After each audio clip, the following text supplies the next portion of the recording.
collègues. xëy na dañ ci ñëwaat. dinañ si ñëw je veux juste dire que. il faut donc réparer la confiance. bu ñu miser ci sénégalais bi rek nga baaxul non. moi je ne suis jamais découragé des sénégalais. mais il faut juste ñu jël le temps ak le processus ak rétablir les liens qu'il faut. pour que ñu mën a ñoom ñëpp ñu mën a ànd ci xeex. d'accord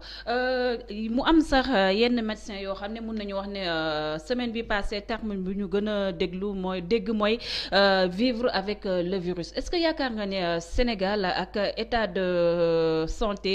état de structure sanitaire yi nu ñu mel nga xam ne c'est complètement désastreux nekkul benn secret pour personne est-ce que c'est pas risqué de vouloir vivre avec ce virus parce que comme l'a si bien dit le professeur Seydi bu ñu demee ba am nombre de contaminés yu important ça sera très difficile. xam nga loolu c'est des discussions yoo xam ne il y a un débat scientifique sur ce qu'on appelle l'immunité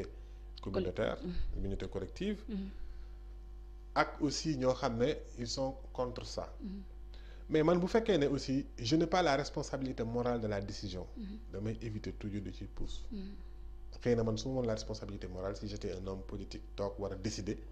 dinaa bu boobaa dinaa mën a wax li ma ci xalaat nan la parce que je m'explique li ma c'est très fine mais c'est un peu complexe parce que aussi Thior je le comprends à la suite de docteur Anta Ndione d'ailleurs docteur Anta Ndione c'est le premier à écrire un texte pour dire que attention nañu confiner mag ñi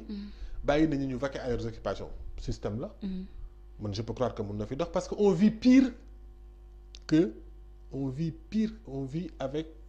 pire que le Covid-19. Il y a le paludisme qui est là. xam nga paludisme mais. la pauvreté. waaw mu ngoog wax nga ko waa ji keroog wax na ko gis naa benn humoriste mu ne mais fii yëpp y a plus de 500 coronavirus. mu ne ñu ne ko loolu la mu ne nga ñibbi sa kër fekkoo fa dépense. tu vois problème mu pauvreté boobu nga xam ne su dimension bu nekk fii Sénégal nit dina feebar. jot ci paracétamol jafe ko te ñu ngi dund ak loolu. bopp buy métti laa la wax parfois waxuma Dakar nag boo génn si Dakar nga dem ci gox-goxaadi ci àll bi. nit dina feebar problème mu paracétamol. tu vois juste pour soulager sa maladie xaar yàlla. donc on vit avec ça mais est-ce que faut-il aujourd'hui ñu ne ok lii mooy suñu réalité il faut beaucoup de courage politique parce que da nga naan quelle que soit la et puis lu mu ànd ak dafa bëri attention. d'autant plus que la maladie elle est non immunisante. voilà gis nga yooyu c'est pas encore sûr parce que dañ ci xamul dara dans la réalité njàpp nga baal ma mais kenn xamul ci dara corona bi nit ñi dañuy wax a bëri mais dañu nekk di ko étudier pare guñu tantôt ñu ne dina immunité bi dina durer 3 semaines tantôt ñu ne 3 mois tantôt ñu ne am na tantôt ñu ne amul tantôt ñu ne am na ay rechute xamaguñu adduna bi xamaguñu moo tax ku ciy njëkkalante sax di wax di jaay xam-xam bu rëy wala man maa ci foog la ne da nga vraiment pour man prudence xamaguñ ci lu bëri à partir de ce moment nag je comprends ñi nga xam ne dañ ne nañu dem replier wu en attendant ñu comprendre parce que repli bi dans le fond c'est en attendant ñu comprendre ko maintenant l'autre aspect bi nga xam ne c'est agité mooy par exemple problème immunité collective bi que nañu bàyyi na ñuy génn virus bi circuler ñi koy wax aussi pour man loolu préalable yi mu ànd ak bu gisuma ko suñu réew parce que loolu dafay supposer que bu fekkee ne am na ngandi taux de pénétration de la maladie nga am ay capacités sanitaires yoo mën a accueillir nit ñi. déjà on a 50 lits de réanimation pour 16 millions de personnes. Ouais, tu vois c'est ridicule. ma yàlla baal tu vois ñun mosuñu prévoir lii. adduna bi mosuñu ko prévoir sàkkantuma ak ñun. parce que ñun li fi ne rek pour ñu faj ko problème la. li fi nekkoon rek ci ay feebar ci réew mi pour ñu faj ko problème la sàkkantuma ak mbas ñëw dugg heureusement que mbas bi n'est pas très mortel. parce que ñu muy dal ñi ci ëpp dañuy wér sans rien. D'accord. gis nga le fait que nit ñi mu leen dal ñuy wér avec ou sans garab. moo tax ñenn ñi gëmuñu leen gëmuñu feebar bi. gis nga da ngay jël nit mettre ko en quarantaine ñu testé ko positif mu nekk on a vu des cas comme ça à Touba. ñu nekk ci ce centre de kii traitement yi di envoyer message naan dara dalu ma ñii dañuy sóob rek ñu ngi may gaabe ay malade parce que bu fekkee ne dafa mës a sibiru yu métti yooyu bu dee booru Saalum nga jógee nga xam ne léeg-léeg boo dem ay mois de septembre affaire bi. surtout mbar bi noonu affaire bi métti tàngaay nga dund ko ci góor Diourbel ak yooyu tàng boobu mu dee dund pal yu métti yooyu boo ñëwee affaire bi nga am Covid-19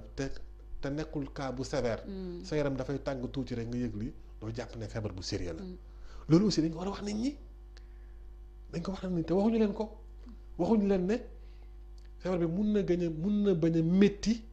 mais mun na la rey bu la rey sa morom donc il y a tous ces aspects là à mon avis yoo xam ne bi ñuy élaborer ñun ñëpp suñu communication yi defuñu ko à partir de notre vécu dañu jël souvent comme Europe ni ñu koy waxee ñu defee ko mais jëluñ ko approprier ko par rapport de fu ñu toll ñun ci suñu xel ak suñu xam-xam ak suñu culture parce que c'est extrêmement important. C'est extrêmement important grand Fadel nga gis ne carrément on peut pas vivre avec le virus ñu gis ne aussi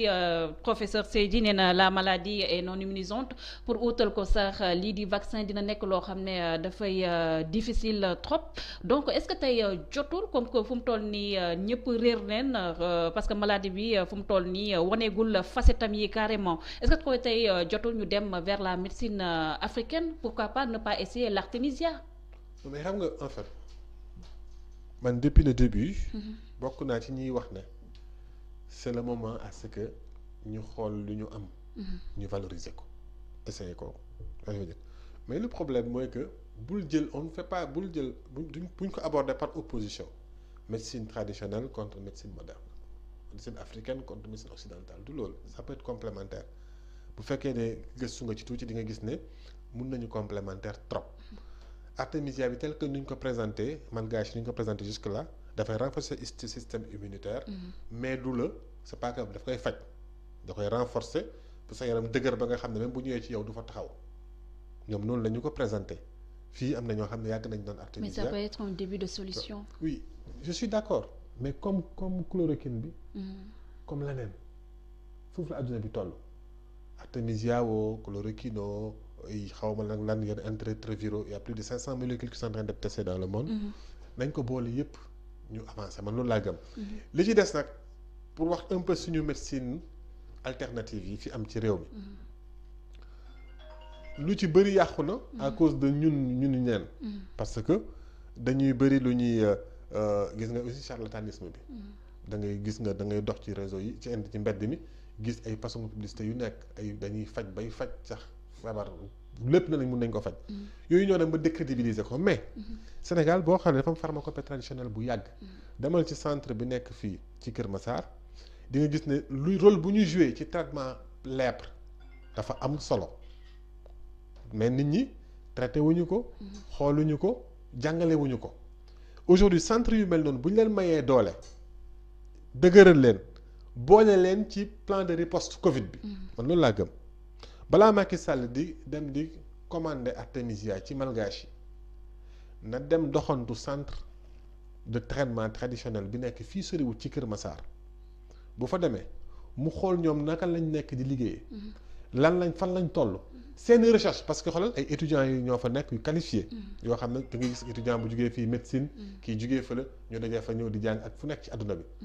ak ay ba plus suñu médecine traditionnelle bi ñu di ko fa teg di respecter ay protocole yu modernité yi imposé aujourd'hui léegi Macky Sall bu commencé woon dem foofu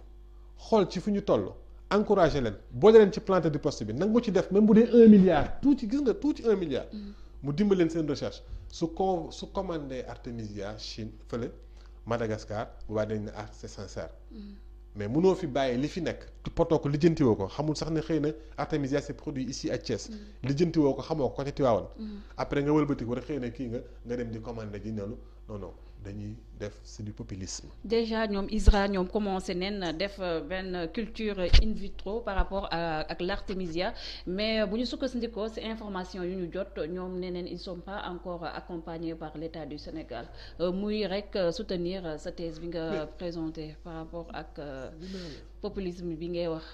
mu ngi fi ne xuus boo demee ci yenn dëkk yi dafay pousser naturellement boo ko kiiyee fii artémisia budul sax waxu ay affaire Covid li nga xam ne dafa avéré mooy dafa baax ci paludisme paludisme daf koy faj mën na ko prévenir aussi artémisia ça c'est sûr et certain te palu bi li mu fiy def Covid defagu ko fi donc bu fekkee ne cette volonté là est sincère te ñun on le dit avant même que le débat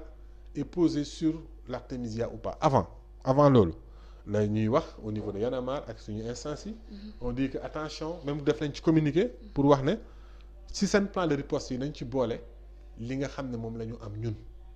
mooy nekk suñu pharmacopée traditionnelle bi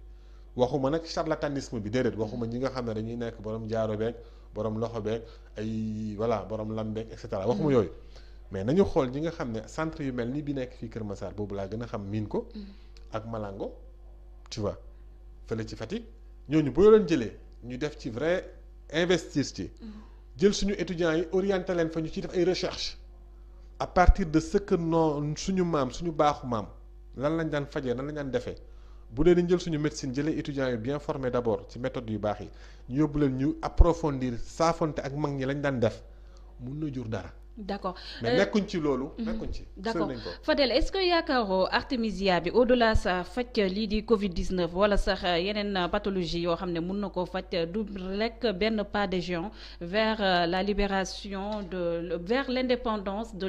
l'intellectualisme de l'Africain en tant que tel parce que da ngay gis ne un pays comme l'Amérique nga xam ne moo nekk première puissance au niveau mondial da ngay gis ne fu mu toll nii mu ngi mel ni comme kuy toppandoor l'Afrique parce que ñoom fu mu toll nii am na benn plante bu ñuy jéem a développer seen réew par rapport ak seen laboratoire nu muy tudd remdesivir